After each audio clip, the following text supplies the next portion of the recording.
everyone. Welcome to myself, Max McGillivray of Beanstalk. In our 20 on 20 series, where we meet inspirational people from the international food sectors, today we've picked on an amazing individual, an individual by the name of Chris Veillon. Chris, say hello to everyone. Good afternoon, good evening, and good morning, wherever you may be around the world. Wait, what exactly? Well pointed out, Chris. I'm in sunny UK because our spring has just broken. Where are you today, please? I'm actually in sunny London, Ontario, right in the middle between Toronto and Detroit, USA. So, okay, let's do a temperature check. We hit the dizzy heights of 20 degrees centigrade here today. What's the temperatures with yourself? The forecasted high today is supposed to be 17 degrees Celsius, so we're not too far off from what you are. It's unseasonably warm for the month of March here in Canada. Fantastic. Hence why you're on the shirt sleeves. Can we just see your you showed it to me earlier. Look at that pure flavor. There. I'm dressed for success. Not much good for people on the podcast, but we can cover for that, Chris. I'm sure. So let's get down into it and explain why we wanted to get Chris on board. Firstly, I've got to do a big thank you to the amazing team at United Fresh. We've done so much collaboration work with them, and what myself and Mary and Natalia and the rest of the great gang there have realized is that there's Chris, we're such a global family of international fresh produce, and there's so much that we can learn from each other. So we've got this perception, correct perception, that you guys over there in America, Canada, are far better on the likes of marketing. And there's a perception from United Fresh that we over in the UK and Europe are far better potentially on the likes of packaging and sustainability. So we're really keen to do this swap over of experts, and hence why we were really keen to get you on. Because when I said, well, who's a marketing expert within your field, within fresh produce? And Mary didn't even let me finish the question, Chris. And she said, Chris, you've got to speak to Chris of Pure Hothouse Foods. So let's so for those either watching live or on YouTube or on LinkedIn or on the podcast, if it's okay, Chris, I'm just going to give a bit of a background to yourself and also to your business, because sometimes I find marketeers that they're very modest, so I've got to do it for them. So Chris, let me give you what we call our rah-rah. So you are the Chief Marketing Officer of Pure Hothouse Foods and Pure Flavor, all the way from Canada, as you kindly mentioned. You're bilingual, you're a global marketing leader with more than 2 decades of international experience developing award-winning brands through strategic leadership. And you're very enthusiastic about seeking out and creating relationships with like-minded partners to create impactful engagement opportunities. And you're passionate about navigating to smooth water to differentiate, no matter the topic or application. And you're always promoting the need to, and I love this, everyone, always promoting the need to #be revolutionary. So Pure Flavor, who are they? They're a family of greenhouse vegetable growers who share a commitment to bringing a life of pure flavor to communities everywhere. The passion for sustainable greenhouse growing, strong support for your retail and food service customers, and focus on engaging consumers is built on a foundation drawn from generations of growing expertise. You are the next generation of vegetable growers inspired to put quality, flavor, and customers first by providing greenhouse grown vegetables from your farms that are strategically located throughout North America. Chris, would you like to add anything to that, or have I got it spot on? I would say check, please. I think it's awesome to hear others talk about us and the great things that we do as a company. You know, our landscape is evolving, and as greenhouse vegetable growers, you know, we are removing the seasonality of our business. So, you know, that very nice introduction you gave to us is something that we live, eat, and breathe every single day. So thank you for the intro. It's amazing to know that we can create an impact regardless of the season, because we've taken that seasonality out. We're growing in greenhouses. We're booming in expansion. The demand for product is increasing. I think the whole industry is booming as a whole. But I think the way we're starting to talk and communicate with people is evolving, and that's where true marketing is starting to be more of a conversation than just, oh yeah, don't forget about the marketing side of it. We're just selling product. We actually need to talk to people and educate and inform, and it's a great time to be a marketer. I really think it is, a strategic marketer at that. And slightly leading the witness, is it a great time to be a marketeer in fresh food, in fresh produce? 100%. I think if we look what's happened in the last 12 months in regards to the pandemic and what it's done to people's purchasing habits, the way they've had to rethink, do I buy X over Y and for which reason? The need for consistency, that many have experienced hardships in these last 12 months. Many have been furloughed, many have been laid off, or they have lost their jobs. But at the same time, the availability of certain products has come into question. So the need to make sure that we are constantly delivering the best of what we do ensures that connection to the consumer, and more so to the retail partner that we value so much, to be able to ship them consistently, regardless if they're in South Florida, Idaho, or Montreal, for that example. Yeah. Chris, I don't know where to start in the conversation. Let me dive in and have a go on this side. I did an amazing broadcast with one of the top management team of the World Obesity Federation, and they're pushing the UN and the FAO to class obesity as a disease. And if it's classified as a disease, they can then take action on it and the causes of it being mainly sugary laced foods. And a bit like tobacco, a bit like alcohol, to try and restrict the sales of sugary-laden food to the advantage of all of us, as has happened with tobacco and alcohol. So go back to that point about you being a marketeer in fresh produce, and what a great time to be in it. We're picking this up from the UK as well, that within the UK, whilst we've been going through our lockdowns, we've seen a rise of fruit and veg sales of 30%. Okay, that's slightly tarnished because we can't go out to hotels, restaurants, pubs, clubs at the moment. But the hope is, the view is that because we got so used to scratch cooking and we've enjoyed it, and even our UK Prime Minister has stated that he wants to make us a nation of healthy people. And so what's the answer to that is to obviously to exercise more and to eat more fresh produce. And then just finally, Chris, we're seeing the younger generation actually want to come into the sector because they can see that it's doing good. And the whole sustainability, the whole carbon neutral element of it, the excitement of actually growing food, to them is more exciting than being involved in, say, making mobile phones, or God forbid, Chris, being a banker. Are you seeing similarities in America and Canada? We are. I think as a whole, we've experienced so much change in these last 12 months. I think when we start looking about consumption rates as last March through the summer, I mean, we saw epic increases of product. We could not source and distribute enough product to retail, and yes, unfortunately, the food service side of the business took a significant hit, and are very slowly coming back online. I think in the US it's a little stronger than it is here in Canada. We're experiencing stronger lockdowns here within our country. But as a whole, the idea of sharing more fresh fruits and vegetables than ever before continues to be a topic that many are embracing. I think the challenges are still of availability. I think the need for product coming from all points around the globe, we've experienced issues in the supply chain and such. One little hiccup, for example, there's a really big boat that got shored up in the Suez Canal that draw international attention, but the trickle down effect from that supply chain challenge will be be felt for months at hand. The same thing can be had when weather starts to impact growing regions and such, where it can't necessarily have enough sunlight.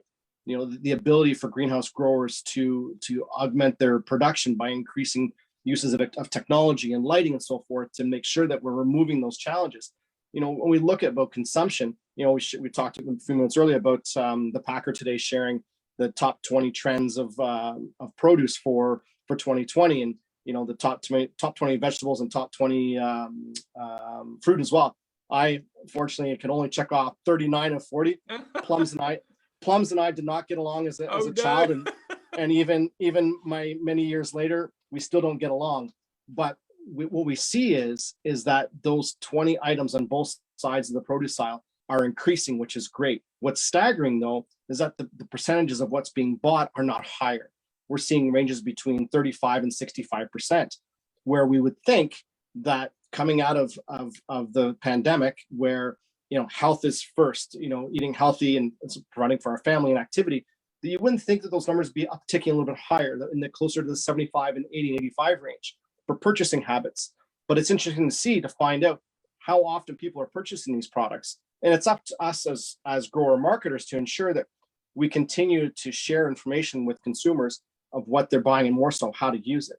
So, it's a great place to be a marketer, a great time to be a marketer, but I think we have to rethink now how to get to people's minds. So Chris, let's come on to that in a minute. I'm just going to segue back a little bit, because I've had a really interesting question come in from WhatsApp. We have a lot of students who dial into this, and they seem to be very voracious as to the backgrounds of people. Have you always had a fresh produce background? I kind of fell into fresh produce 14 years ago. My background, funny enough, is I have an honors degree in recreation and leisure studies. Totally outside of this world.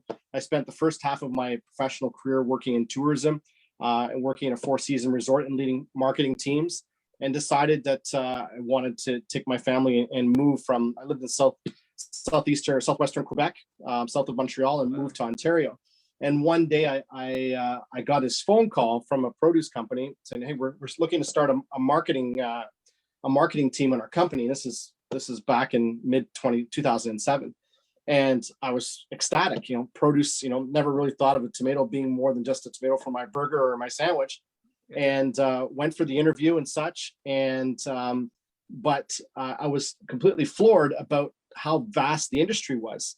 So, fast forward 14 years later, I've had the opportunity of working for a few great companies, more so in the last 6 to 8 years, where I've really dug my heels in my role to better understand the industry, but also on the terms of the strategic marketing side to educate not only my team, but also informing consumers. So no, I didn't start in fresh produce, but my road ahead is definitely a fresh one. And as I've said before, the future is fresh friendly, and I am all in when it comes to fruits and vegetables, and certainly as a career.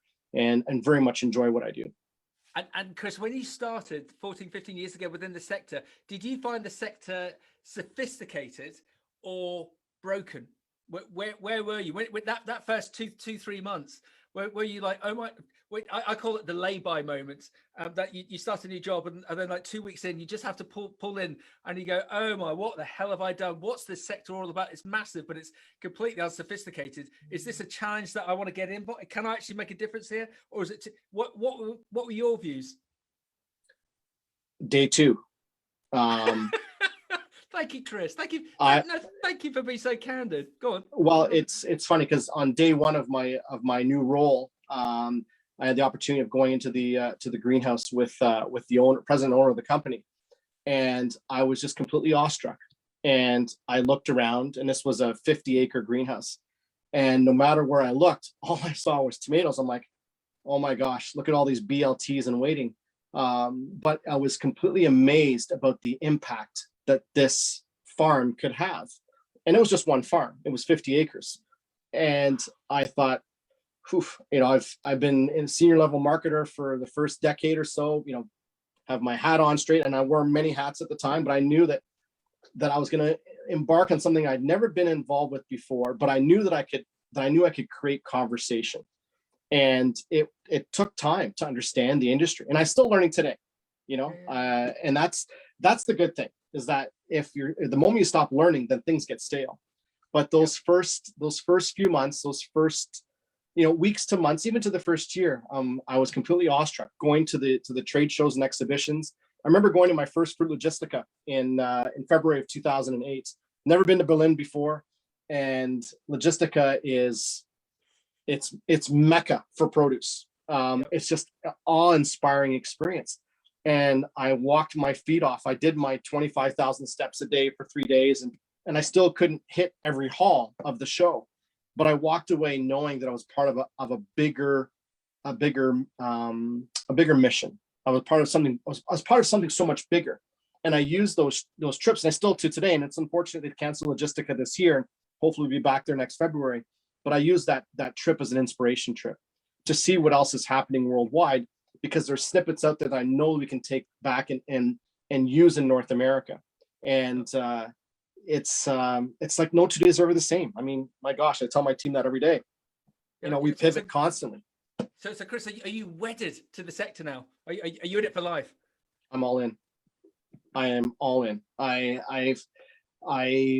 have to be all in because I have a very unique opportunity to create impact. Yeah. And in part of your intro, we were mentioning about navigating the smooth water. Many in this side of the pond will hear me speak before when I talk about the SOS, the sea of sameness.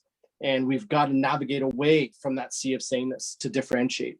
So I'm incredibly motivated to do things differently. And we are in a space that is oversaturated. We all build the same way, we grow the same way, we have access to the same seed, same packaging, same retail, everything's the same.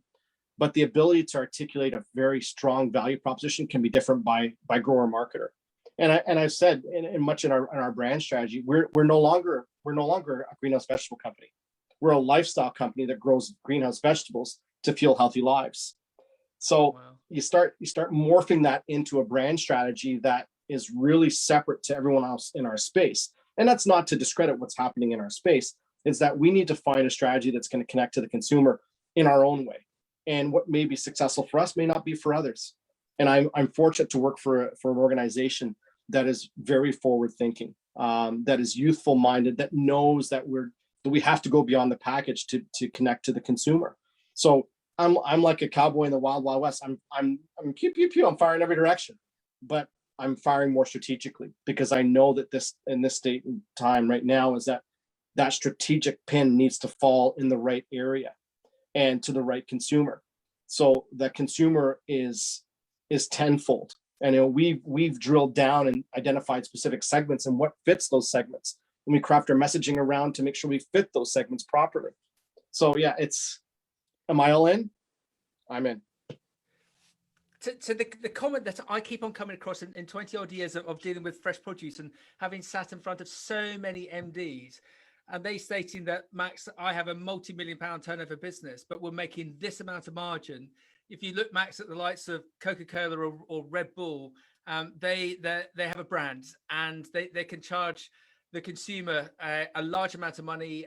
They get very large margins, and Max, 25% of all the money spent on a can of Coke goes on marketing. Keep on saying this phrase, that wherever you go in the world, two people have been there before you, the guy selling Michael Jackson t-shirts and the guy selling Coca-Cola. So there always seems to be this issue with fresh produce, that we don't make the margin to be able to employ Chris's to make this differential, to make a brand. All we can make is labels. So we have to rely on our retailer, but then we get, that's where Max, screwed over by our retailers because we're not. So I'm asking you a big question here, Chris. What's the magic dust? Why are you different?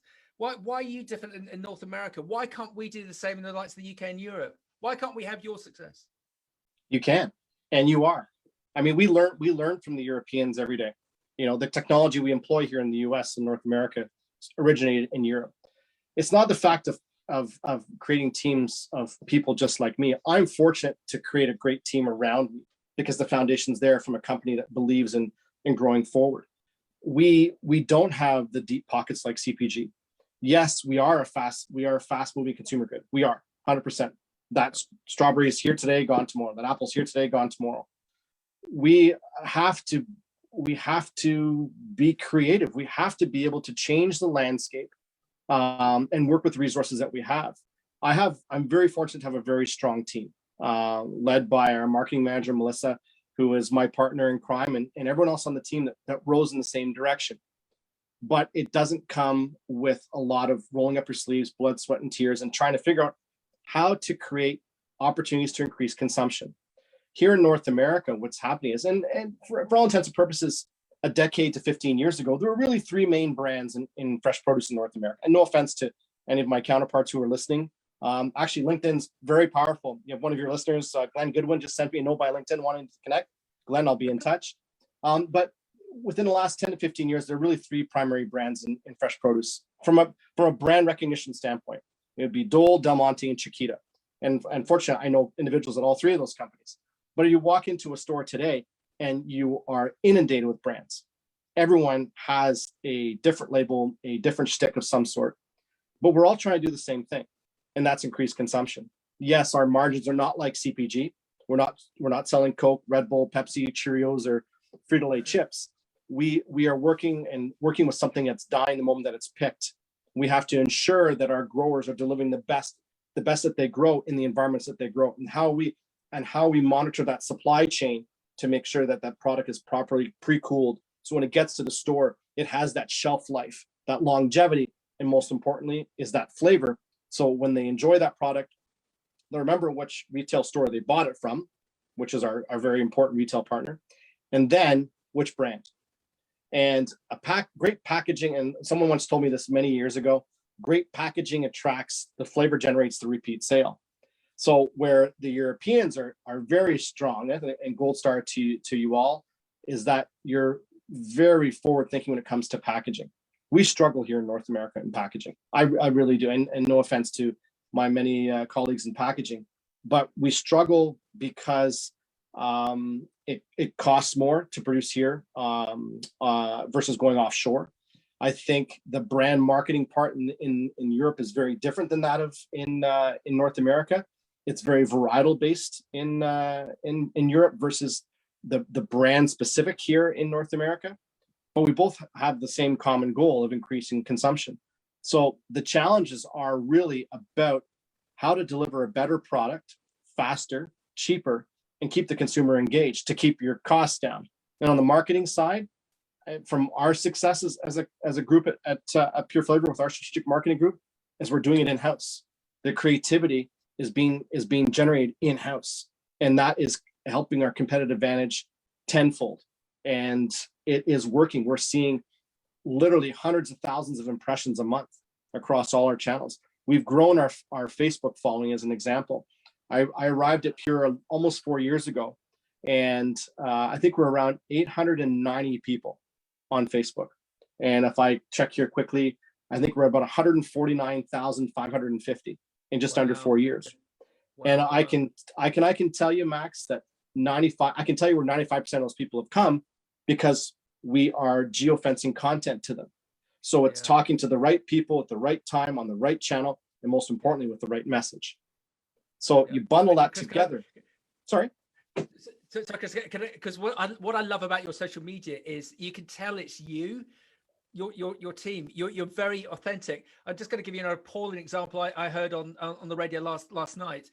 Footballers, soccer players within the UK have their social media profiles, and there's always a view as to, well, are they doing it or is someone else doing it? And a footballer posted out on his Twitter account that he was really happy that they won the match.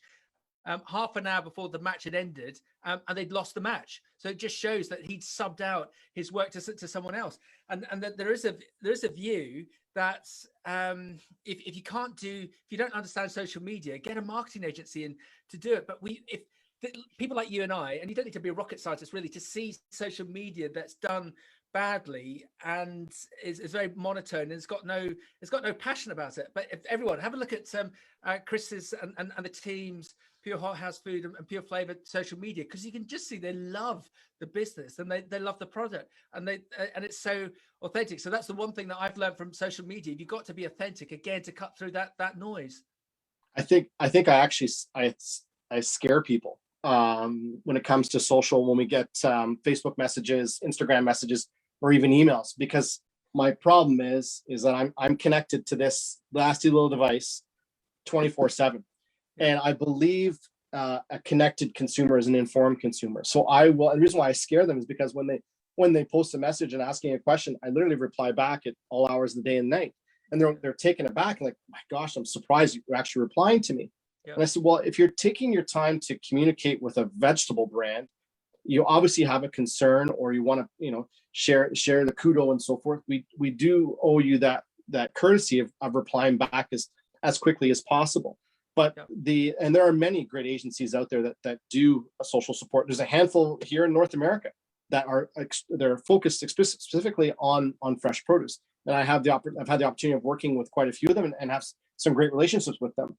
But no one speaks your voice better than yourself. Yep. And from a brand perspective, and if you look at our content, whether it be from Facebook to Twitter, Instagram, Pinterest, YouTube, LinkedIn, whatever it may be, there's consistency in the message. And even though our strategy is to deliver active and engaging content on a regular basis, the theme is always the same, but the message will be tweaked just a little bit differently in a different photo each one, because each channel has a different audience and different demographic.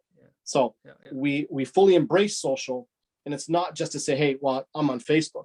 And it's the whole, marketing versus finance. Marketing wants the dollars, finance wants to know where's the ROI. Well, marketing says, well, we're getting more eyes. Well, finance is like, well, where are the dollars? And I was like, that's kind of this, whole tug of war issue. And I'm quite confident and happy to share that many of our team are savvy and are starting to get it and starting to understand the power of what we do as a strategic team to connect. And it's tough to put a dollar against what that connection is. And so, Chris, what I'm learning from you is that the team behind you, the growing side of it, and you intimated about some of the automation that you've had in from the likes of Europe. There's a phrase I use constantly: there's so much profitability held up within the supply chain. So if you've got your team of colleagues on that side who are growing the most fantastic produce, and they're automating it, and they're getting the straight lines through the pack house and keeping that cost of production down. And then you've got your team of marketeers. What I've learned from you, and also quite recently, is that the consumers, it seems to be quite bored of this message of eat more fresh produce because it does good for you. We all know that. Actually, if anything, it's the flavor and the taste that I'm now realizing is key. And that's a point that you made about the packaging attracting them, they eating it, enjoying that, and then repeat. To me, is that new thinking, or is that something of old that it's just now getting more opened up? I think it's something that's getting more and more attention. I believe. I think more so now, and there are many out there that just slap a label on the pack and off it goes and hope for the best. But the true value proposition of explaining what that product is and how it's used and what the health benefits as such, I think is becoming more and more apparent across many items. Take, for example, microgreens, leafy greens, and such.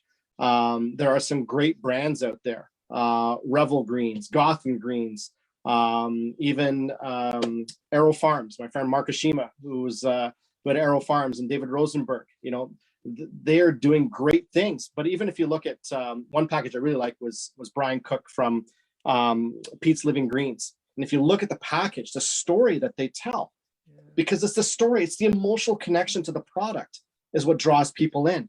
And if it's just a black and white label that says tomatoes or red pepper, where's so Chris, help me with your retailers, with your retail customers, branding, labeling on packaging. Are you allowed to present them branding ideas so that they can hopefully get an uplift of sales and yourself? Because we struggle in the UK and Europe to be allowed to have brands, because the UK retailers, the European retailers don't want us to have brands because of the leverage that would give us. So the likes of Pink Lady Apples and Tender Stem, they do very well. They're quite expensive in store because they've got that branding. How does it differ in the States and in Canada, please?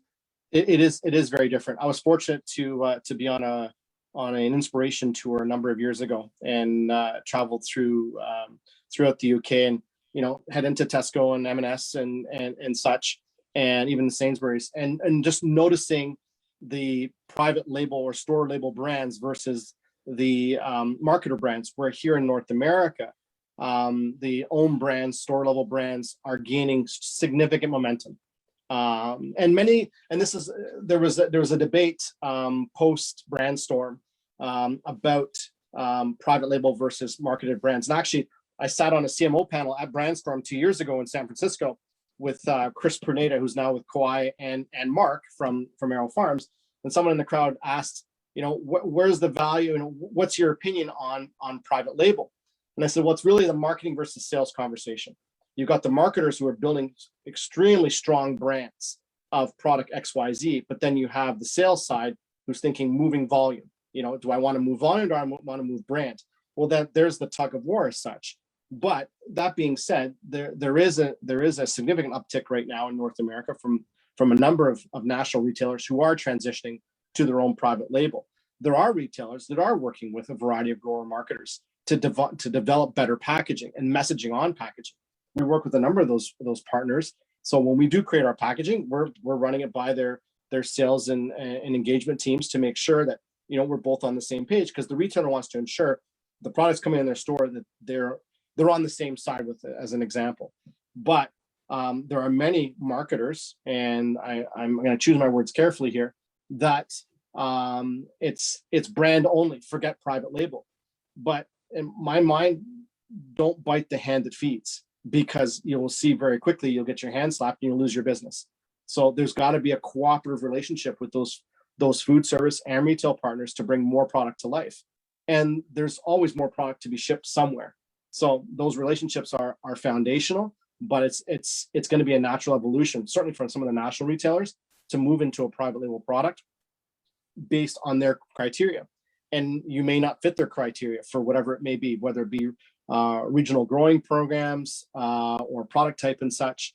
But I think there are two very different worlds compared to the UK and Europe and what happens in North America. And specifically in regards to those private labels, where you would see, I would guess 90% is private label in Europe, or here in North America, it's 90% that's branded, 10% private label. And that number, I may be a little off. Maybe we can get Mary from the IFRS to chime in at some point, but we are seeing an uptick in private labels here. Because we also have this frustration with our retailers, and I'm not looking to go into retail bashing, but on the likes of the run up to Christmas, especially our discounters, so the likes of Aldi and Lidl, they'll do deep discounts of fruit and veg, in the hope that that's going to lure the consumer in to then buy the more expensive items, the turkeys and the Christmas pudding and the wines, and so we see some ridiculous pricing for fruit and veg. We were talking in our green room about Kantar wall panel, and they've ascertained that does no good whatsoever. It does not increase footfall at all. But when one retailer triggers it, they all do it, and so the only person that loses out is them. It's the growers. So Chris, we've been going round and round in circles on this one as to how we can sort of break that cycle of this race to the bottom of retailer pricing, and everyone comes back to the same thing of we need a brand. Do you think, again, I'm putting you in a corner, Chris, do you think that's a solution for our problem in the UK and Europe, that if we could create brands, if we could get the retailer to be on side with us, that they would see the benefit and we would see the benefit? Is that the answer? Well, I think you'd see greater affinity to the relationship with the retailer with a specific brand. I think there's lots of opportunity. I think the landscape is different when it comes to varietal opportunities. I know retailers in the UK specifically have varietal agreements with seed companies and such. I think there's much to be gained for a brand to develop a presence that a consumer can have an emotional connection to. Everyone buys Coke for a reason. Everyone buys Pepsi for a reason. Everyone will buy a bag of crisps, you would say, in the UK for a specific reason. They're not buying the store brand, they're buying the national brand that that developed that affinity to. Imagine if the same thing at retail was happening, where they bought their favorite tomato at Sainsbury and they can only get it at Sainsbury, and that relationship was with that grower and Sainsbury. I mean, there are opportunities, but on the other hand, store level brands tend to be in some instances positioned sometimes as a value brand, and are less expensive because they're not paying for the marketing side of those products. So I'm not sure if I'm answering your question effectively, but I think, the power of the brand is to create that emotional connection with somebody.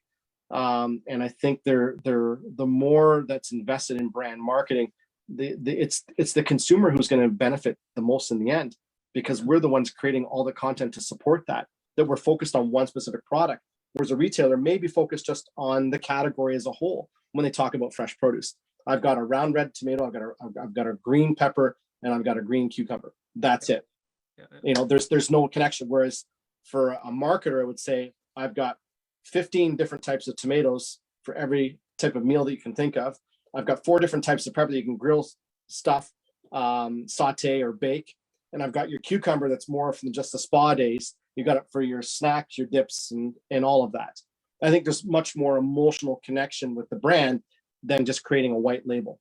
Now, but on my other hat, I support the private label because it generates this significant sale. Yeah, well said. And we're seeing disruptors coming into the UK sector. It'd be interesting if you're seeing the same thing. So the likes of HelloFresh, I think you've got the likes of Blue Apron in the States and Canada. So and we've got Mindful Chef as a really interesting example. It's a new box scheme that set up 4 years ago, and it got bought by Nestle just before Christmas, because Nestle obviously trying to find out other routes to market.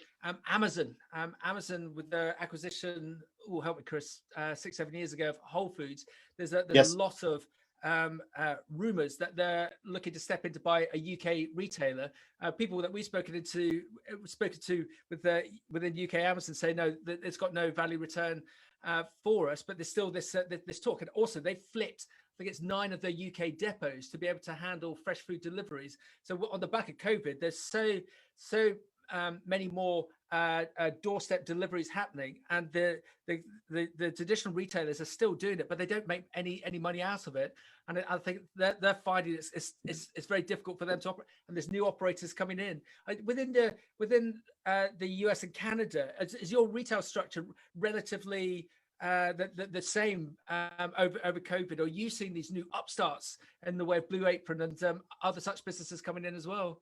Well, we've been fortunate enough to have the likes of Blue Apron, which we work with, and Home Chef and HelloFresh and so forth. They've been around for a number of years. It's funny you mentioned about these types of meal kits and such. They're all powered by digital. They're not walking into the store.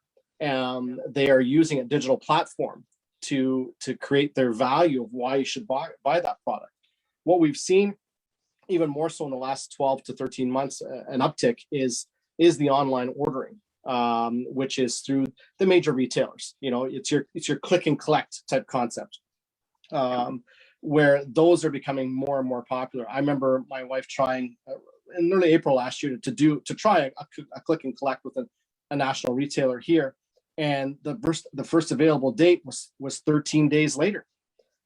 So it's either, do you starve for 11 of those 13 days, or do you suck it up and put your mask on and social distance and go into the store and wait for an hour and a half, because that was happening. But I would say in the last year, the digital opportunities have increased significantly. You have seen retailers add more retail associates to be able to satisfy the need for online orders and such. But the online order can be challenging, because what happens when the product the customer receives has a bruise or is dented or whatever? I mean, it's the marketer, the grower that faces the backlash, because I bought your 3-pack bell pepper, your stoplight bell pepper, and one of them was crushed inside the bag. And how is this possible? When really, yet when we through the supply chain, we deliver what we were supposed to deliver. Yep. So there's significant uptick to an opportunity for the digital purchase. The downside is that we grow products that people like to do the strawberry clam check.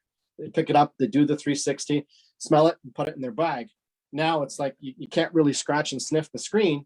But I would say the retail landscape is similar to the UK, but the HelloFresh and the Blue Aprons and the Home Chefs and so forth have been around for years and are doing very well, because they can meet that niche opportunity of delivering something to a consumer ready to go. I mean, the instructions are there, and create your recipe.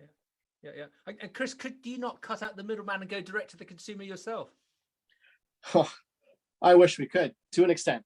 We did try a pilot project about 8 to 10 years ago of trying to figure out how to ship a very particular tomato at the time. It was a leading brand, and trying to figure out what was the best way to create a club of some sort. But the cost to ship was exorbitant.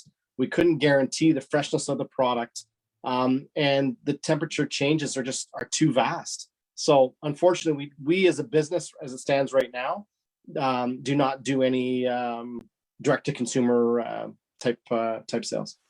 Okay, but I suppose the benefit that you've now got is that you're growing virtually 12 months of the year. So you've been able to extend your seasonality. So you might not be able to go direct to the consumer, but you can sell more because you're growing more on an elongated seasonal period.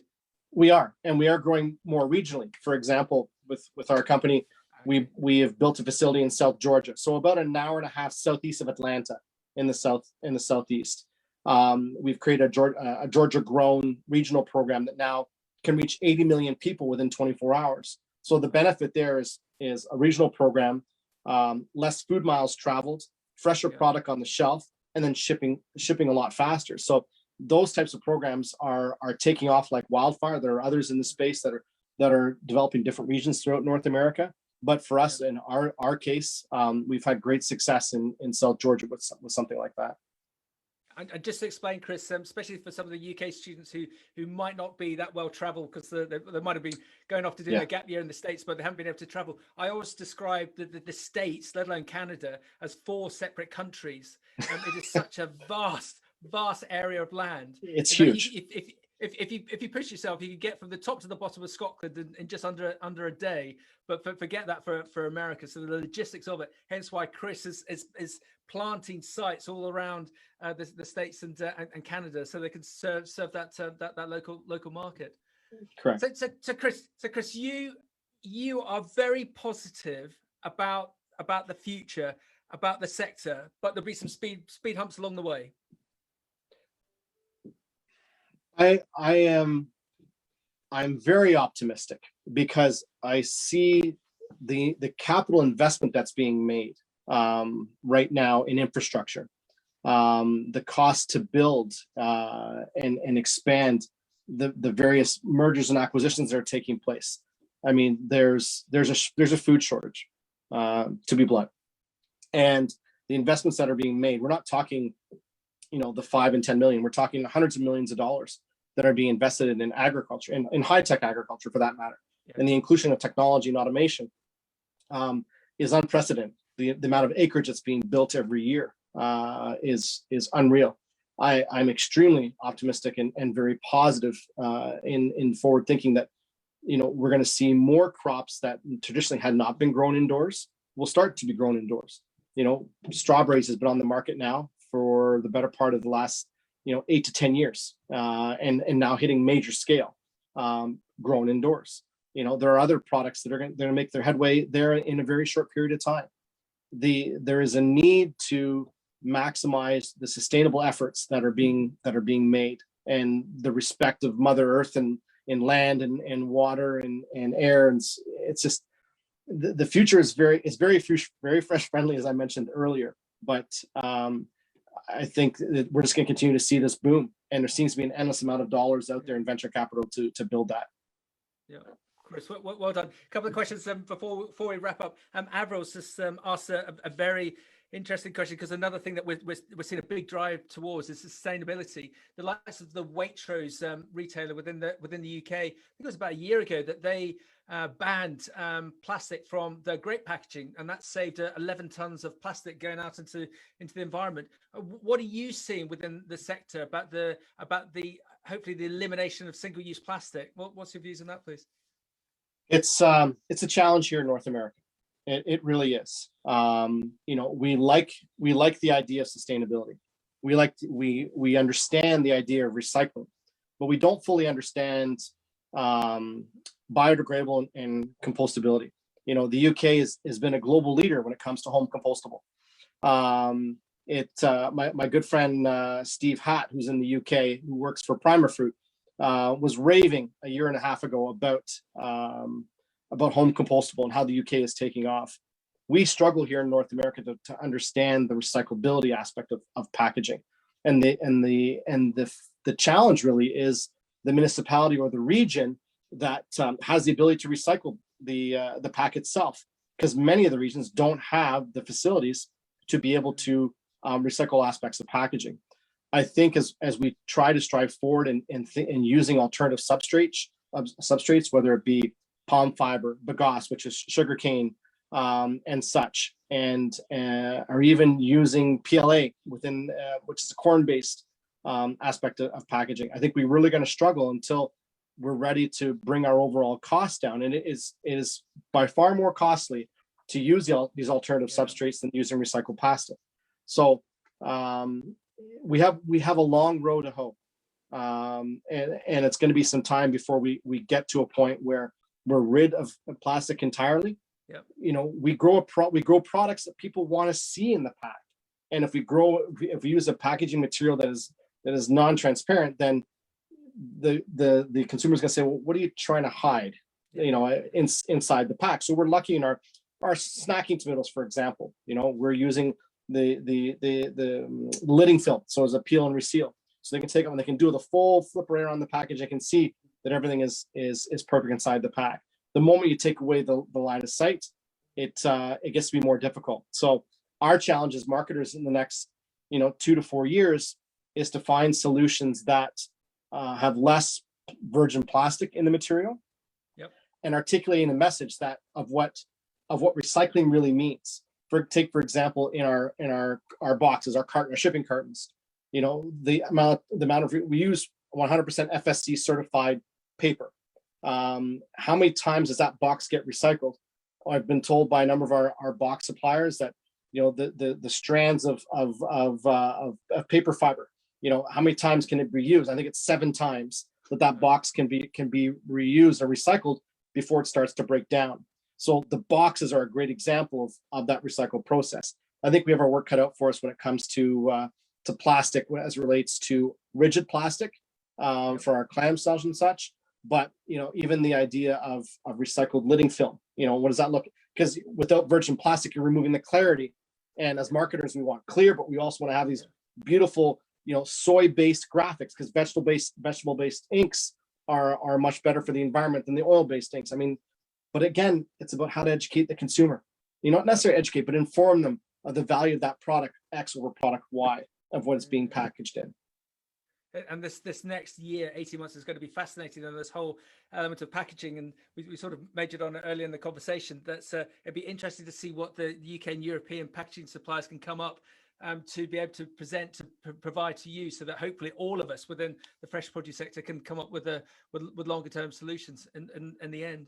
So Chris, just to wrap up, what would you have done differently in your 14 years of marketing within the sector, now that you've got that 14 years experience behind you? What would you have done differently? You know what, Max? I would love, not saying I want to do it differently. I love spending time in the farm.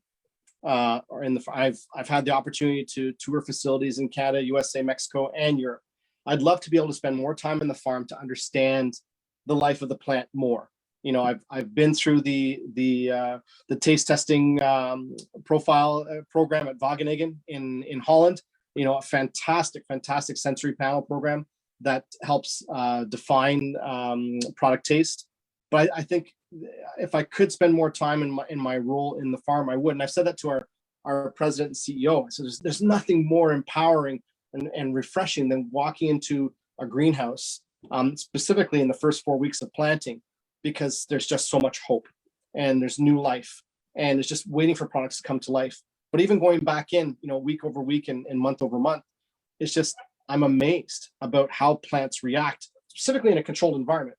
You know, greenhouse growing, it's protected agriculture. We're able to protect 100% of the growing process, how much irrigation the plant gets, plant nutrition, you know, watching the bees do their thing. You know, we're using good bugs to take care of the bad bugs to reduce the need for pesticides. I mean, we've got so many positive things to talk about, but I think I'd like to spend more time in the farm. I really would. And if you did that, do you think that would distill even more creativity for you and your team to then push that out? Okay. 100%. 100%. I think that's key. That we have such a unique story to tell, and I think the more time we spent, you know, living and breathing the products that we see in front of us, I think will help inspire more creativity for sure. Chris, Masterclass, you're one of the most passionate people I've met within this sector, and you're not officially from this sector. You've got to do another 10 years, but before you're regarded as a fresh produce icon, because you're only a part-time icon at the moment. But I am.